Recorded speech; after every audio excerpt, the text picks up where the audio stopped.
بسم اللہ الرحمن الرحیم۔ دوستو، یہ کہانی حکایات شیریں سے ماخوذ ہے۔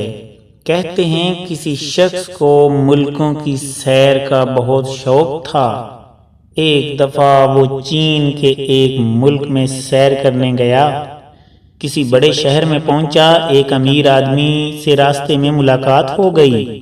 وہ اسے اپنے گھر لے گیا، بہت خاطر مدارت سے پیش آیا اور رہنے کے لیے ایک کمرہ دیا، سواری کے لیے 2 گھوڑوں کی گاڑی دی، چائے پانی کھانے پینے کا ایسا انتظام کیا جیسے امیروں میں ہوا کرتا ہے۔ مسافر آدمی امیر کی خاطر مدارت سے بہت خوش ہوا۔ ایک جواہرات کا صندوقچہ اس کے پاس تھا۔ امیر آدمی سے کہا، میری یہ امانت اپنے پاس رکھیے، 2-4 دن یہاں ٹھہر کر جب جانے لگوں گا تو لے لوں گا۔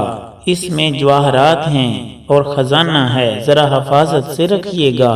امیر آدمی نے جواہرات کا صندوقچہ لے لیا اور کہا، آپ اطمینان رکھیے، میں اسے خوب احتیاط سے رکھوں گا، چلتے وقت آپ کو دے دوں گا۔ یہ کہہ کر وہ اسے گھر لے گیا اور اپنی بیوی کے حوالے کر دیا۔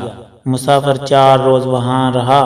5ویں دن امیر آدمی سے کہا، آج میرا ارادہ یہاں سے کوچ کرنے کا ہے، آپ کی مہمان نوازی کا شکریہ ادا کرتا ہوں، ذرا تکلیف فرما کر میرا صندوقچہ گھر سے لا دیجئے، میں اسے اپنے اسباب میں باندھ لوں گا۔ امیر آدمی نے کہا، کیا خوب، تم نے مجھے صندوقچہ کب دیا تھا اور کس کے سامنے دیا تھا؟ تم بھی خوب آدمی ہو، اتنے دن روٹیاں توڑتے توڑتے تم اب 4 دن کے بعد مجھ پر الزام لگا رہے ہو۔ مسافر یہ سن کر بہت پریشان ہوا، کچھ سوچا، چھڑی ہاتھ میں لی اور سیدھا شہر کے حاکم کے پاس پہنچا۔ اس کو سارا حال سنایا اور کہا، آپ کی عقل اور دانائی کی تمام دنیا میں شہرت ہے، میرا انصاف آپ کے ہاتھ میں ہے۔ حاکم نے کہا، جو کچھ تم کہتے ہو سب ٹھیک ہے، مگر یہ تو بتاؤ تمہارا کوئی گواہ بھی ہے؟ مسافر نے کہا، خدا کے سوا کوئی گواہ نہیں، ہاں صندوقچے کی کنجی میرے جیب میں ہے، یہ لیجئے۔ حاکم نے وہ چابی پکڑی اور سپاہی کو حکم دیا کہ فلاں امیر کو ہمارے پاس بلا لاؤ اور اس سے کچھ نہ کہو کہ کیوں بلایا ہے۔ تھوڑی دیر میں سپاہی امیر آدمی کو لے آیا اور حاکم کے سامنے حاضر کر دیا۔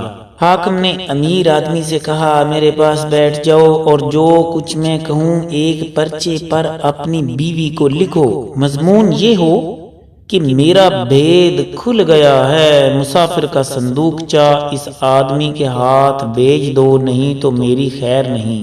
امیر آدمی یہ سن کر چونک اٹھا اور کہا، واہ صاحب واہ، میں تو اپنی بیوی کو یہ کبھی نہ لکھوں گا، کیا میں نے مسافر کا صندوقچہ چرایا ہے؟ حاکم نے کہا، جب تم نے صندوقچہ چرایا نہیں تو پھر لکھتے ہوئے کیوں ڈرتے ہو؟ لکھو اور فوراً لکھو، نہیں تو تمہارا سر ابھی اڑا دیا جائے گا۔ امیر آدمی موت کا حکم سن کر تھرا گیا، جو کچھ حاکم نے کہا لکھ دیا۔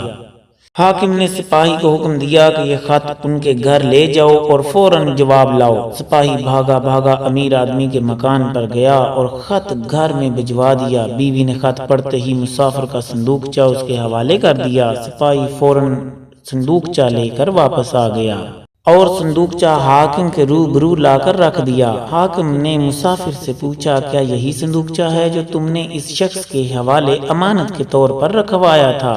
اگر یہی ہے تو اسے کھول کر دیکھو، جو کچھ اس میں تھا وہ ہے یا نہیں۔ مسافر نے جیب سے کنجی نکالی اور صندوقچہ کھول کر دیکھا تو اس میں سارا سامان اور ہیرے جواہرات اور خزانہ اسی طرح پڑا تھا۔ بولا، حضور یہ میرا ہی صندوقچہ ہے اور جو کچھ اس میں تھا سب ویسا ہی موجود ہے۔ حاکم نے کہا، اچھا تم اپنا صندوقچہ لے کر چلے جاؤ، اور اس کے بعد اس امیر آدمی کو 7 سال کی قید کا حکم دیا۔ تو دوستو، اس حکایت سے ہمیں یہ درس حیات ملتا ہے کہ بد دیانتی کی سزا اس دنیا میں ہی مل جاتی ہے، کسی سے کبھی بد دیانتی سے پیش نہیں آنا چاہیے۔ مزید ایسی ویڈیوز کو دیکھنے کے لیے ہمارے چینل کو سبسکرائب کر لیں۔ ویڈیو پسند آئی ہے تو اسے لائک کر دیں۔ عرفان فانی کو اجازت دیجیے، اللہ حافظ۔